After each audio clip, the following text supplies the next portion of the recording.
Well, hello, everyone. Good afternoon. My name is Michelle Desigan. I'm one of the International Student Advisors at the ISSO, and I'm here today with my colleague, Alexis Akagawa.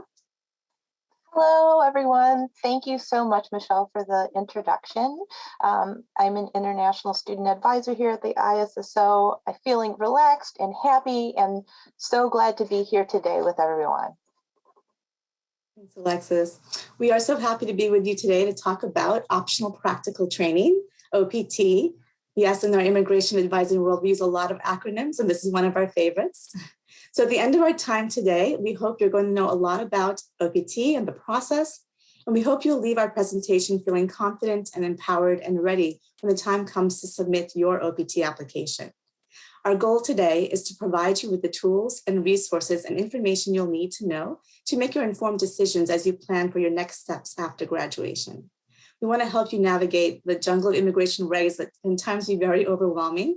And we hope that through our journey so far in your studies at Columbia, you've always used the resource you have here at the ISSO. So just know that we are here with you to answer any of your immigration-related questions to the best of our ability.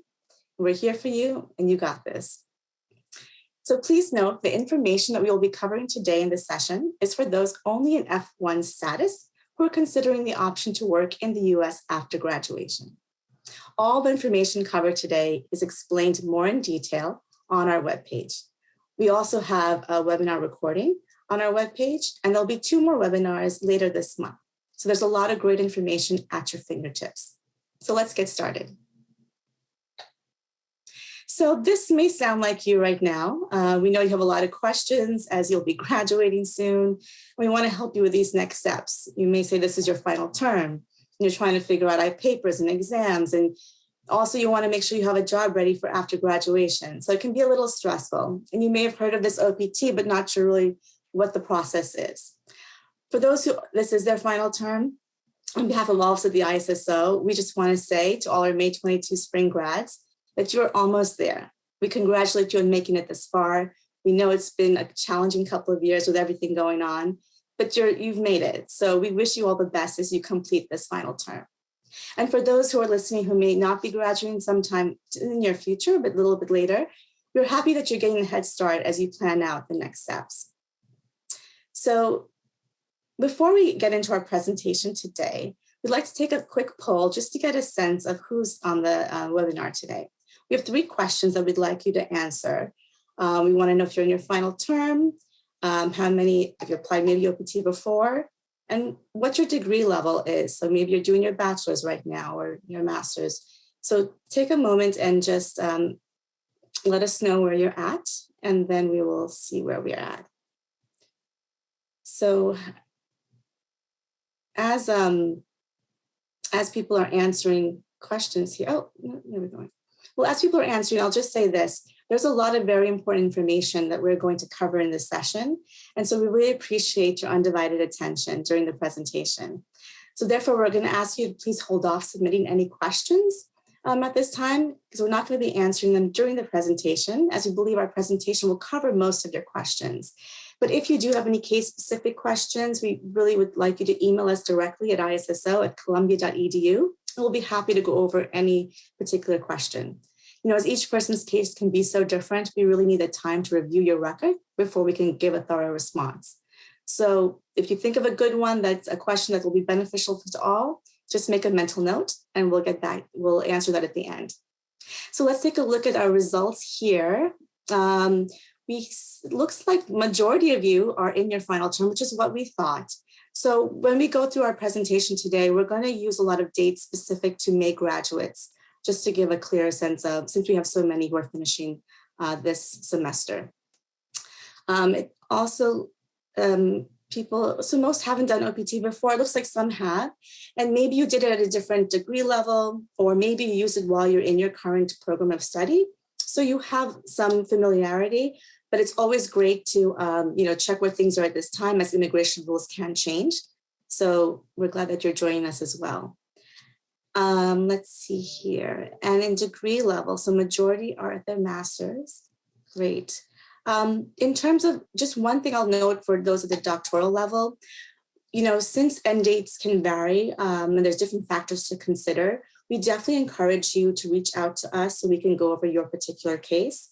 We do have some information specifically for doctoral students on our webpage, but it may end up having a one-on-one conversation. So feel free to reach out to us. All right, so thank you for participating in our poll here. So we'll move on now to OPT, right? What exactly is this OPT? So OPT is a benefit of those in F-1 status. So when you're under your OPT time, I think it's important to note that you're still in F-1 status. It's not a new visa type, it's not a new status, you're still F-1, but you have been granted this work authorization. And so it allows you to remain in the United States after graduation to work in your field of study.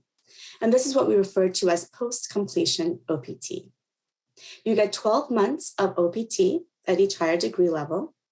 Now, if you've used a portion of your time while you were studying in your program before graduation, then you'd only get the remaining time after graduation, a portion of those 12 months. And we have a great resource on our webpage that can help you calculate that time if you're in that situation.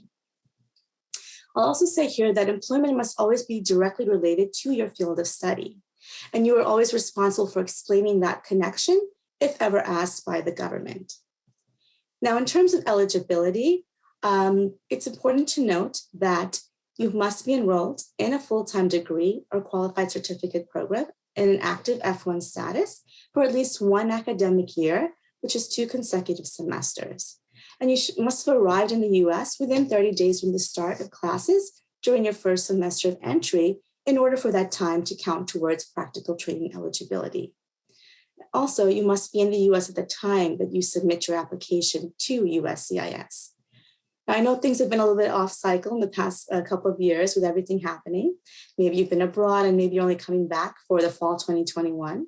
So if you arrived in fall of 2021 to continue your studies and you entered with an initial I-20 and you arrived within those 30 days at the start of the fall semester and you full-time fall and you finish everything in this May, and your school can confirm that, then you're eligible for OPT.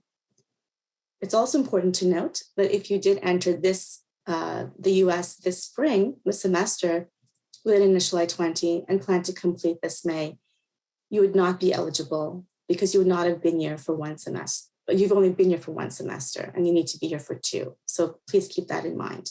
You must be here for 2 consecutive semesters. I also like to kind of highlight STEM OPT here because I know sometimes the question comes up, I'm in a STEM field, just in science, technology, engineering, or math. And if you're eligible for a STEM OPT, that may be so, but this is not the time to apply for that. Right now, you're only applying for post-completion OPT for those 12 months. Once you've been approved for that OPT, then if you qualify, you may be eligible to apply for an additional 24 months of STEM. So we have more information on our webpage. There's a separate application for that. And at your leisure, you can take a look at that to check that out. So for now, we're going to talk about the actual steps for the application process for OPT. There are 2 steps here. One is first submitting your request to our office, the ISSO. We will process a new document, a new OPT I-20 for you, and then you will take that along with other supporting documentation and submit your request to United States Citizenship and Immigration Services, or USCIS. Once you submit your documents to them, they will review your case, and then there's something called an EAD that you will receive. So now what is this EAD? EAD stands for the Employment Authorization Document. And this is your legal employment document to have in the US. This is the final step in the application process. So everything you're going through when you're applying for the OPT is to get this card in hand. And once you have this card in hand, it'll have a specific time period, a start date and an end date, and you're allowed to work during this time period. So this is what you're trying to obtain. So now let's take a closer look at your journey. Now that we understand OPT eligibility, the overall goal of getting this EAD, we're going to look at the actual process. So here we have John. He is a worker at the USCIS agency. He's a government worker, has no connection to the ISSO, and they receive tons of OPT applications every day. So he is very busy. They're receiving 26,000 pieces of mail a day. And he'll be processing your OPT application. So you are one, this is your application here, which is one of many. And actually, it is one of roughly 8 million applications, if you can picture that are adjudicated every year by USCIS. So it is a huge volume, and it's for applications that are coming from students from all over the United States at different colleges and universities. And just to give you some context, our student advising team, which Alexis and I are part of, consists of 19 staff members. And of that, there are 12 advisors that will be processing these OPT I-20s. So we have a processing time as well within 10 business days. And, we have about 5,000 students that are on OPT in STEM that we're still responsible for their records after you graduate. So, depending on the volume, you may get your I-20 from our office in less than 10 days. It may be 5 days or 6 days, but no more than 10. Now, just like that, as we have given you a processing time, the USCIS, which is on a much larger scale, has their own processing time. And so USCIS processes requests in the order they are received. On average, it can take 90 days. Now, this can vary, of course. It depends on, your application, the person who's reviewing your application. So if you can think for yourself, like, okay, this may take 3 to 4 months for this process to happen. It'll kind of give you a frame of what to expect, right? A time frame. It can be more or it could be less. Maybe you'll get the card in 2 months, or it could take 3 or 4. So we just don't know for sure. There is a way to check your processing time on the USCIS webpage, and it'll give you a sense of where things are at, but that also can vary. So, this is the time to empower yourself, right? And to strategize to see what is best for you. So you're going to take all the tips and information that we're sharing with you today, think through how this works in your particular case, and come up with a plan. Now, as I just mentioned, there are certain things that you can't control. The processing time, as we just said, the job market. Maybe some of you have a job lined up already, which is great. But if not, you may still be looking for a job in the summer in June or July. And sometimes the rules, immigration rules can change. So there are things that, we can't always control. But of course, if things change, if rules change, we will always update you with the latest information that we know. Now, even though these are things that we can't control, there are things you can. And so today, we're going to talk about what you can control, okay? So there are certain tips that we're going to give you. The importance of applying early and what that means. We'll talk about the importance of choosing your start date for OPT. And we'll hone in on our ISSO website, which is really detailed with really great information for you that's going to help you throughout your process when you're applying for OPT. And then, of course, we're going to have time for Q&A. So all those questions that you have, just hold on to them. We'll get to them at the end. So applying early, tip number 1, this is really important. And the question may be, what does this mean? How early is early? So there's a timeline. Now, since most of you are May graduates, we're going to use the end date for spring 2022. And if your program is completing this May, the end date on your I-20 will be May 18th, 2022. The earliest that you can start this process will be 90 days before your program end date. So given where we are at this time frame, we will start accepting applications next week. And then you'll be in the 90-day period.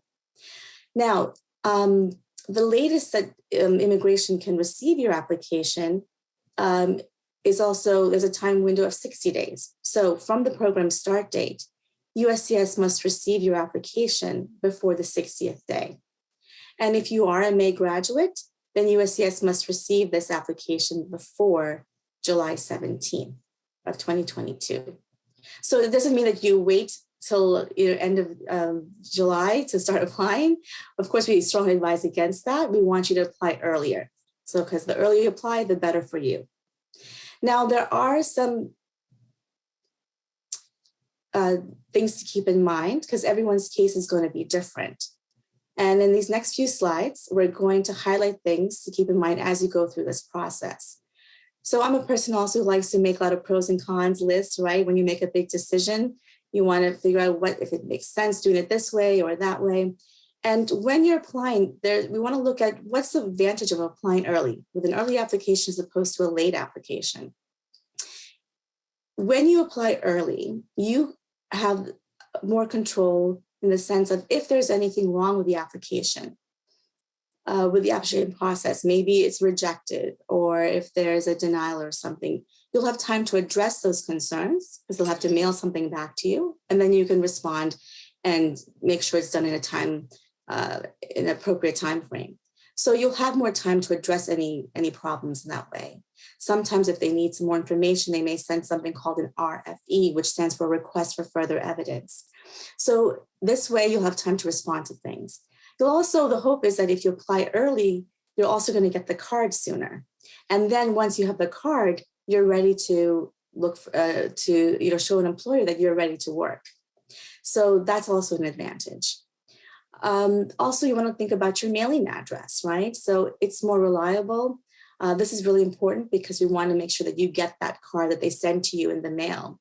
And so if you're applying early, you have an address that you know for the next 3 to 4 months, that's great. But now if you're going to wait and apply maybe later towards the end of the spring term in April or May, there are some challenges there. You may not get your full 12 months because there's a certain time period that they need to process your request, and there's a certain window of time that they can't go beyond. So we don't want to see you losing any time of your 12 months of OPT. And so this way, if you apply earlier, you'll have more control of that. Something else to look at in terms of pros and cons is just for yourself, you can go to the next slide, please. Just for your own sake of just the processing, right? There's a lot going on right now. It's a final term, you have tests, you have papers, or whatever you're doing them as you're trying to finish everything up. This will give you less anxiety, hopefully, if you can apply earlier. You apply, you do your part, you get it out of the way, and then it's just a waiting game, right, to get that card. So you'll be able to better focus on your academics. You'll have less anxiety over the application process overall, and it'll give you more time that you can then look for your job and give a firm start date to your employer. When it's too late, of course, there's so many things that you may be having to juggle, and it's easier to get this out of the way now so you don't have to worry about it. Another important thing in terms of when you're looking at early or late application is in terms of travel. So this is a very common thing as people think about traveling. It's their final term and people want to travel. And so there are risks there, right? Now, of course, we're going to cover this more in depth later on in the presentation, but if you apply early, you won't have to worry about that application status as much. Hopefully you'll apply, you'll get the card, you're approved. And so then you'll have all your documents with you ready to go when you want to travel after graduation. So you'll be better prepared for your international travel. If for some reason that you apply much later, then, there are more things that you have to kind of plan for. You may be overseas and someone has to check your US mail here. You may have problems returning from abroad or getting your visa because you don't have all your documents. So we don't want to see anyone in that type of scenario. And for that, I think it's really important that you plan early, apply early, get all the documents in order, and then you're set if you plan to travel.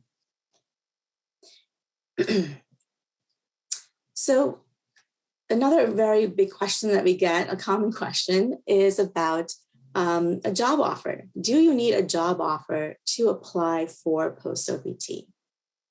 And the answer to that is no, you don't. And this is really great. You know, for those who maybe have done CPT before, where it was employer specific, OPT is not in that situation. And this is a really good thing. So you don't have to have a job offer. You can apply for this work authorization, this benefit. And once you get the card, then you can find that job. Now, I will say this. It's important to note that even if you have a job offer, some people think, oh, it's going to, speed up the process. And that's not the case. It's still, going to take the time, few months, because it's they process in the order that they receive applications. So if you have a job offer, that's great, but it's not necessarily going to speed up that process. Okay, so what is the moral of the story here, right? Don't procrastinate. Apply early, as soon as possible, as soon as you're eligible, because as the semester progresses, of course, there's going to be more things to think about and worry, and your workload may increase. So we want you to get this done as soon as possible. So just to recap here, apply early.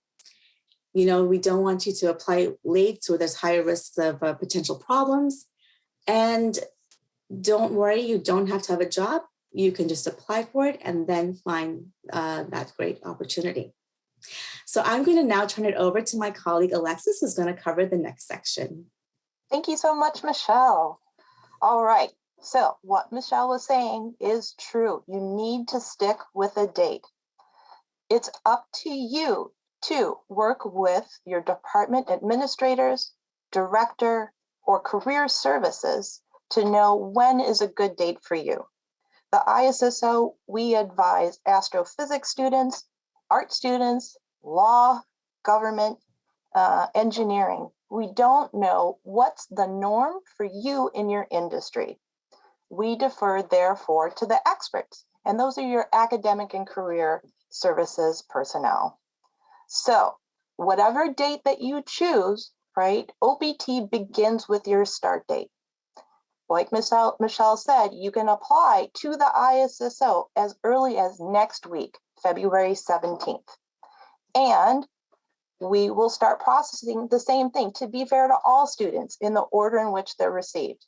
Again, there are less than 20 of us to process more than 2,000 OPT applications this semester. We're going to do everything as quickly as possible, but we want things to be accurate and to be exactly and for you. We want to do the best for you.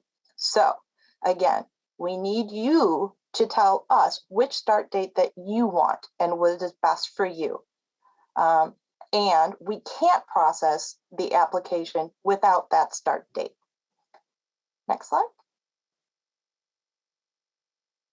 So everyone, or most of the people here, should have an I-20 end date with May 18th. That's the I-20 end date you should have. Again, the earliest date that you can request to begin OPT, because this is post-completion. Post-completion means working in your degree field after you're done, after your program is finished. That means the earliest start date that you could have would be May 19th. And you have a window. This is not a grace period. The grace period is for after you graduate and there's no OPT, or the grace period is after you apply for OPT, you work, you finish working, it's at the end of your employment. But USCIS does say, hey, you finished. OPT means working in the F-1 visa category in your academic field, commensurate at your level. You're taking the hypothetical knowledge that you gained in school and using it in a practical setting. There's a time limit. You can't wait forever. You have to choose a start date in 60 days. So for these May grads, that means that the latest start date that you could ask for would be July 17th. Can you change your start date once you submit your application to USCIS? What do you guys think? I think my face is kind of giving it away. No, the answer is no. USCIS is the government. You're the one who is making the assessment for you in your field with the job offers, travel opportunities, demands, maybe you need a rest. You're making that assessment for you. The US government is going to accept the dates that you give them. Because of what Michelle said earlier, those 26,000 applications per day and over 2 million EAD cards that are issued probably for OPT a year, there is no way for the government to halt, go back, change your dates. Unfortunately, once the date that you submit is the one that USCIS is going to adjudicate. So we know it's not easy. There's a lot of anxiety. You may be stressed out. It may feel like, and it is an important decision, but we're here to help you. So some things that you should consider when you're trying to pick that start date. 1, do you have a job offer? 2, do you want to travel internationally? And 3, there is a certain amount of unemployment that is allowed during post-OPT. The whole point of OPT is to work in the US for a US company, right? And to use that degree. So, choosing the start date. Most of you who are in this presentation now are May grads, but a couple of you may be finishing in the summer or next fall. Let's use a video to talk about the start dates and how to choose them. So again, there's not necessarily one right answer for everyone. You and your friend may be in the same program, from the same country, finishing at the same time, but one of you may be working for a nonprofit in your field, the other may be working for a for-profit, a PhD may be working for academia and doing a postdoc. Everybody is different. So there's no one right answer that's going to be a cookie cutter fitting for everyone. Let's just watch these 2 alumni and see how they made their decisions. One is that fall grad and one is a spring grad.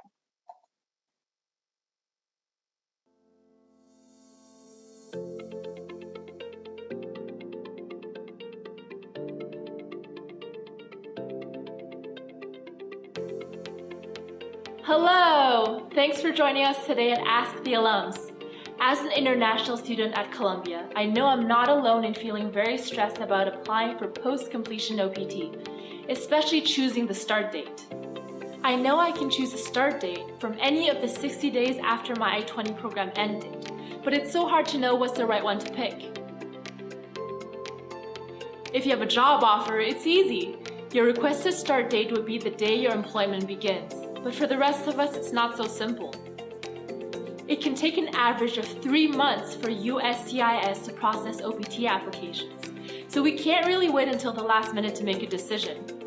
I've asked 2 alums who are now employed on OPT to give us some guidance.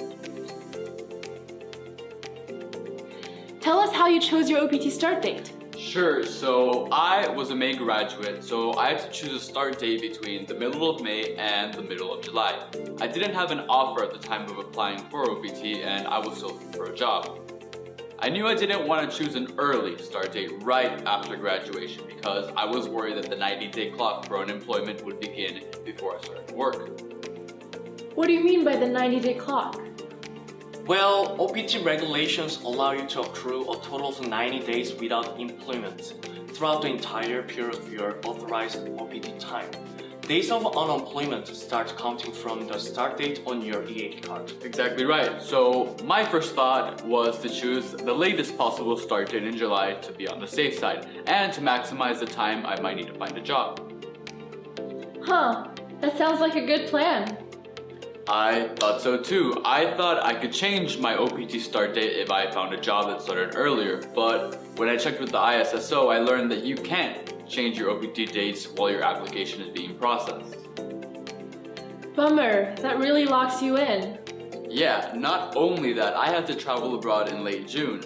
Now, obviously you can't start a job and then immediately ask for time off, and I didn't want my time abroad to use up part of the 90 days of unemployment. Luckily, my F-1 visa was still unexpired, so I didn't need to go to an embassy or consulate to apply for a new one while I was abroad. So what date did you end up choosing? I finally chose the latest start date in July because of my travel plans and to allow more time for my job hunt. Awesome! How about you? How did you choose your start date? Of course, a lot of same factors apply to anyone applying for OPT, but my situation was a bit different because I finished my program at the end of the fall term, not in May. The program end date for December graduates is the last day of the fall term, not the day in February when they get their degrees. So my 60-day window for choosing an OPT start date began right before the winter holidays. Completing a program in December is a bit challenging because not many employers are going to hire anyone to start during the holidays. If I chose a very early start date, I probably start using up some of the 90 days of unemployment, so I didn't want to do that. Since it can take an average of 3 months or more for USCIS to process OPT applications, and there's no way to speed up a pending application, I knew it was important to apply for OPT as early as possible. So how early can we apply for OPT? Oh, I know. The earliest you can apply is 90 days before your program end date. Exactly. So I began my application in September even though I didn't have a firm offer of employment yet. So how did you make your choice? I was afraid that if I chose a late start date, I might miss out on an opportunity if an employer wanted someone to begin earlier. I decided to choose a date somewhere in the middle of the 60 days. Before you start working, weekend days count toward the 90 days limit without employment. So I chose a Monday as my OPT start date, and I recommend you do the same. I'm happy to report it all worked out. Fantastic! Thank you both for sharing your experience. To summarize for our viewers, when you're choosing a post-completion OPT start date, you need to consider these factors. The time you need to find a job and the time it takes to get the EAD card in the mail. That you can't change your OPT dates, nor can you expedite the processing time. The 90-day limit for unemployment, and any international travel plans. And remember, visit issso.columbia.edu for detailed information on the OPT application process. Thanks again, everyone.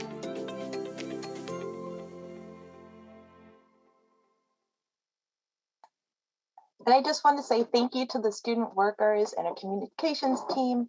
We build and film all of these things for you. If you have any suggestions also for the website, there is a feedback form at the bottom. Again, we want this to be as clear as possible, and it is up to you. There are things that you can control. The first thing is, to recap, is the start date. The start date is where you begin. Remember, though, that this year, May 19th falls on a Thursday. Would your future employer want to onboard you, start your training, or I-9 you on that date? A lot of students also choose June 1st, but June 1st is a Wednesday. There's also Memorial Day as a holiday, and then the latest day would be July 17th, and that is a Sunday. Who's going to start on a Sunday? So again, you are in charge and empowered to choose that start date, and it all begins there. Next, consider all of the factors when you are deciding your start date. Your job offer, if you want to travel internationally, and days of unemployment. The days of unemployment, the 90 days maximum that you're allowed, starts on the start date on the EAD that you're given. When it arrives in the mail, look on the card, and that start date is when those 90 days begin. And you can't choose your start date, unfortunately. All right, let's go on. So the ISSO website is for you. We've worked with many people general counsel, we work with a nonprofit professional organization. Lots of people have been vetting this to make sure that it is for Columbia students, best used by Columbia students, talking about F-1 issues, COVID, travel, all sorts of issues. It's all there, and it's all been vetted for you. Let's meet Lisa. She is in your history class. She's an F-1 student from Canada.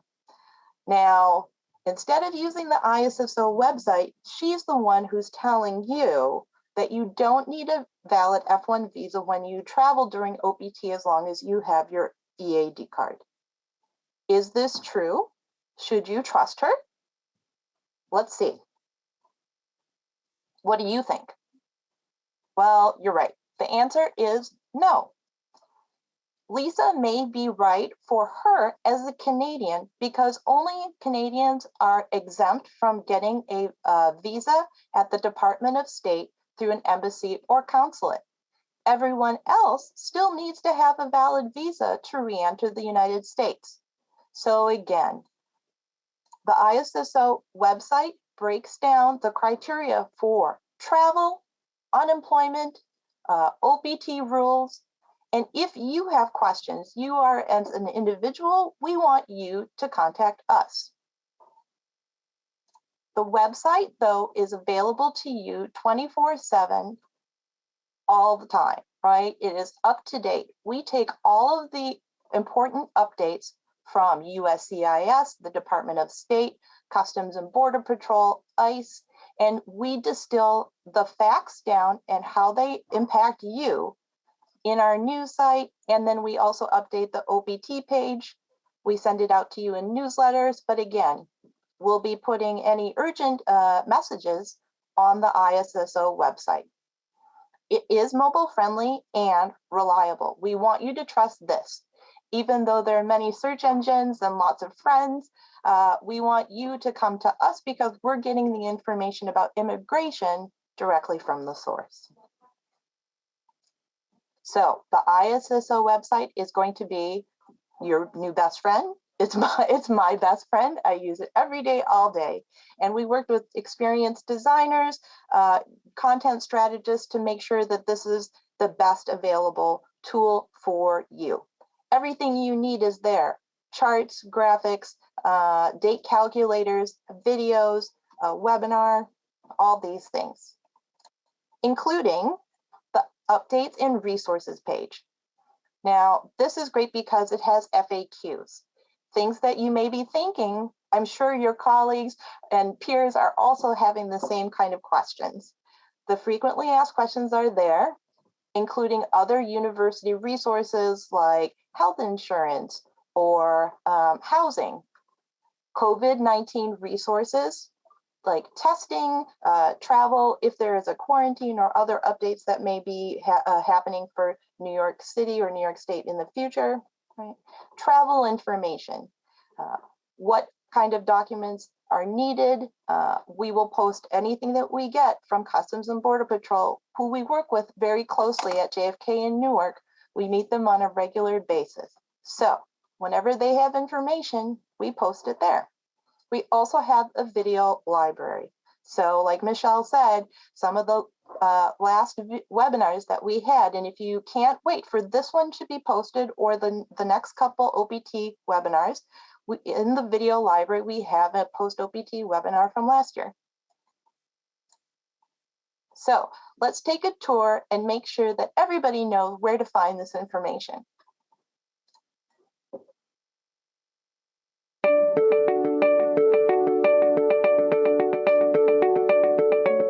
Hello and welcome to the ISSO website. The purpose of this short video is to go on a brief tour of the website specific to post-completion OPT. We'd like to show you how easy it is to use and highlight some important topics. To begin, we will scroll over the header Employment, and under For Students, we will click on F-1 OPT after your program. As with all our web pages, you will see details relevant to each page and topic.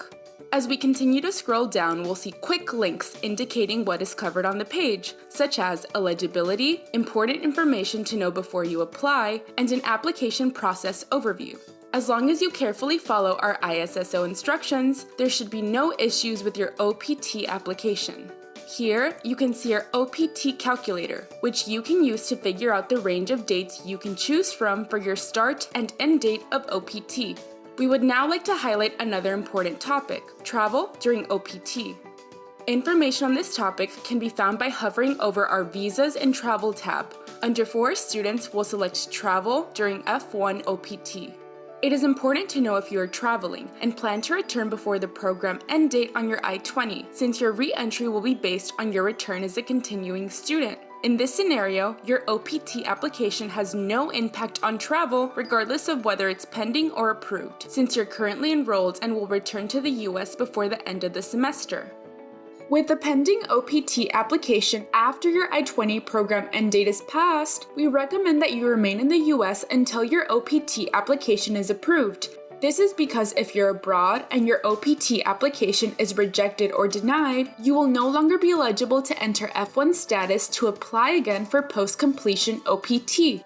That being said, there are certain circumstances where an F-1 student may want or need to travel with the pending OPT application after their I-20 program ended.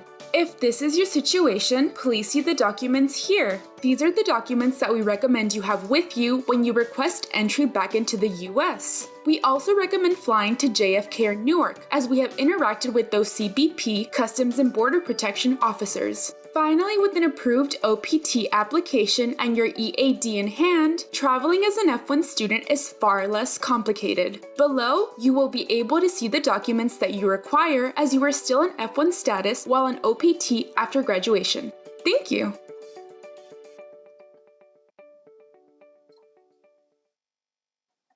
Great, thank you. So, a lot of the information that pertains to travel on OPT depends on when you're traveling, before or after the program end date. Were you approved, or is your application still pending? Do you have a visa or not? And, right, the time, your risk threshold. So there are lots of factors. Each of those criteria is broken down on the ISSO website for travel on OPT. It's awesome. I love that page. So another way, though, if you need to contact us about your specific case, maybe there is a passport issue or a name or something or dependence. Some students have specific questions that we need to look into your record and look at the exact dates that you have. There are a couple ways to contact us. One, email. We will get back to you within 5 business days. We monitor ISSO@columbia.edu daily from 9 to 5. We are looking for emergency situations where if you are hurt or injured or ill, sick, or if you're stuck at a border, we're going to help you right away. But the ISSO is the best way because we answer them in the order that they're received to be fair to all students. And then we will get back to you after looking into your specific case and your information. We also have virtual advising hours, and you can sign up you can book me through our website. We also if you're having trouble navigating the website and locating something, we also have a call center, and so you can use that, and we'll also try to help give you the links right away in our email responses. So again, we're here to help you as best we can, as quickly as we can. But also we want to be accurate. We want to make sure that we're giving you the right answer, right? There are lots of programs that have mandatory full-time in the last semester. There are some programs that may finish not in May, but in summer. We need to look at you and your program. So to recap, trust the ISSO website. Your friends are your friends and they love you and support you, but ISSO advisors are the ones who have the most recent updates from all of the government agencies and are ready to give you a customized answer. Also, right, the website, we made it with you in mind. If you have any suggestions or want any language clarifications, please let us know and we will try our best to change it or to take it into consideration and make it clear, because we want it to be the best website for everybody. So, an addendum for OPT and spring 2022 updates. USCIS online application is working very well. Those of you who have applied for OPT in the past may have sent in the I-765 in paper. We're happy to announce that everything is going well, and there are many benefits to using the online application. One of them is that you can see that your money goes through right away and you get a receipt number. Excellent, we love that. So we encourage you to use the USCIS portal. We have tips on the ISSO website for using the portal and logging in, and what the questions that you may see, what they mean. Also, the spring updates include returning to the United States to apply. There may be some of you who are on Columbia study abroad or exchange programs. Maybe some of you are doctoral candidates who are completing your research or your thesis work abroad. You need to return to the United States. You must apply from within the United States for OPT. Remember that OPT is work authorization for work in the United States. So the government wants you here. They want to know that you've made it back safely, you're in valid F-1 status, and everything is okay with your immigration record before they approve you for a whole year of work benefit. Next, reporting and the 90 days of unemployment. Now, SEVP, which is the agency arm of ICE, which regulates your SEVIS record, they are looking in records to see if people have exceeded or reaching the 90 days of unemployment. And they have the ability to terminate records. So again, there are many things that you can do on OPT. Start your own business, be a consultant, be a freelance 1099, work as a full-time employee, work multiple jobs, have gigs. So OPT is for art students, computer engineering, law. It's for all students at every single degree level. Bachelor's, you get it once. Master's, you get it once. And PhD, you get it once. But because there are so many different academic areas that OPT can benefit, right? There are lots of options that can work for you. However, the rule of 90 days of unemployment max applies to everyone.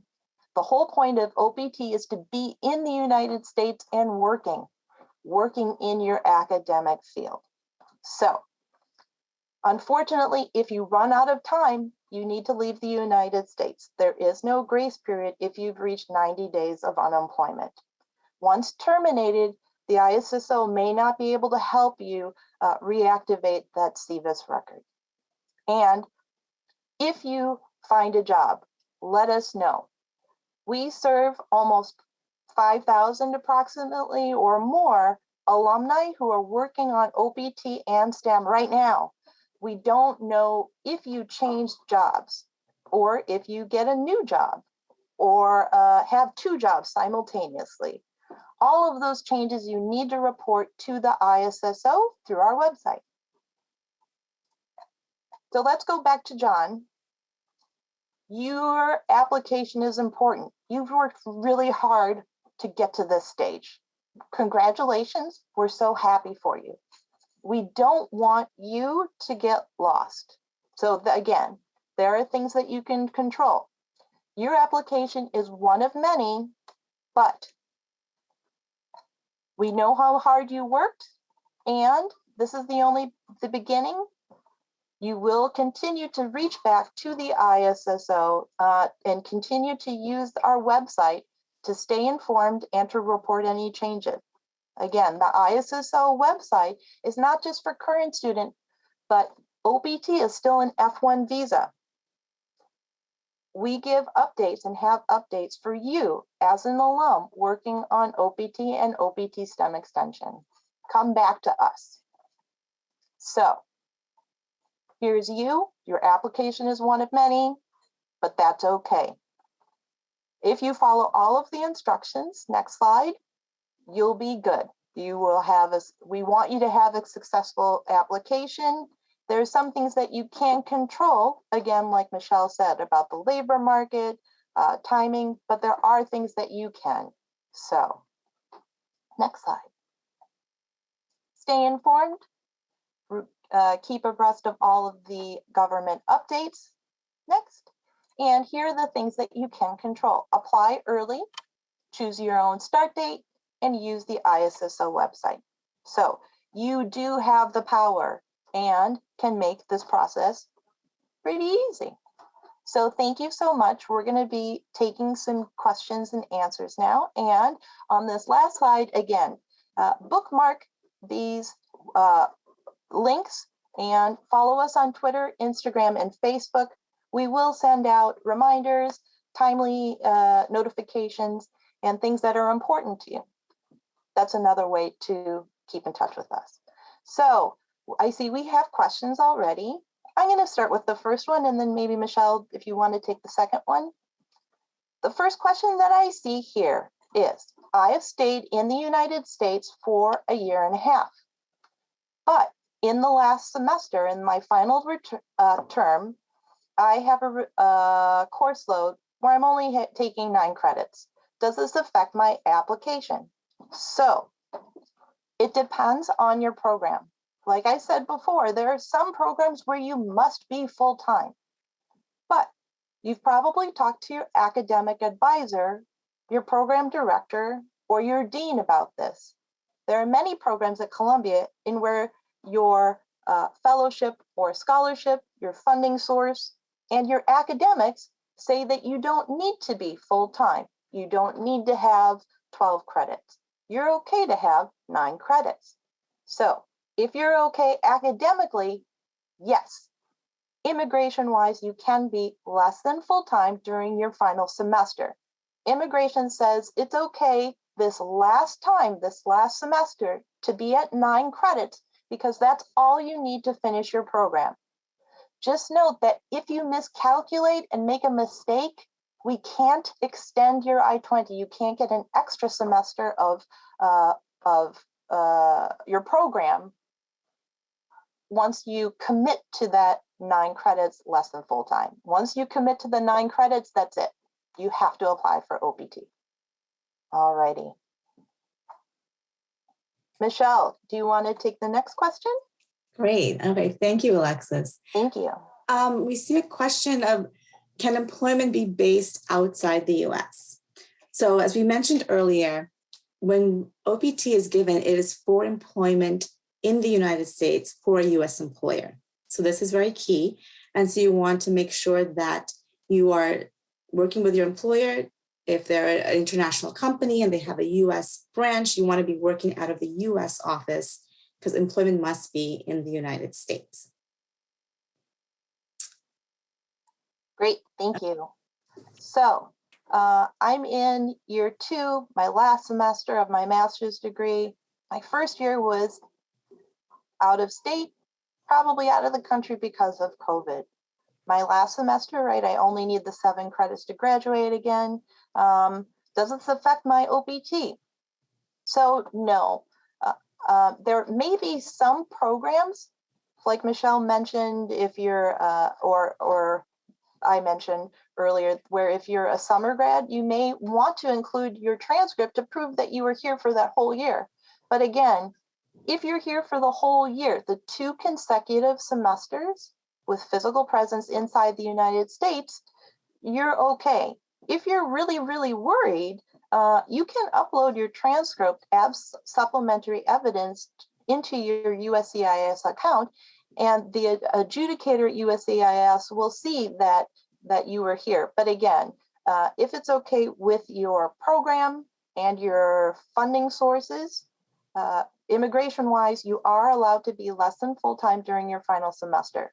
Again, It depends on your program. If you have any doubts, email issa@columbia.edu. Okay, so I see a question here about, someone who is doing the master's degree and then plans to do another master's, and one of them may be a STEM eligible field. So again, OPT is given 12 months of OPT per degree level, right? So if you do a master's and then you have OPT, if you pursue another master's, you would not be eligible for OPT again, right? If you used up all those 12 months. So you need to be careful about how you're, the time that you're choosing for the OPT. Now, I think this is, these are very case-specific questions, and I think it'd be best if you're in a situation like this to contact the ISSO so we can go over your case. But in order to be eligible for STEM OPT, you must currently be on post-completion OPT to have that extension. Okay, so I think that's very key. And remember, you can only have OPT once per degree level.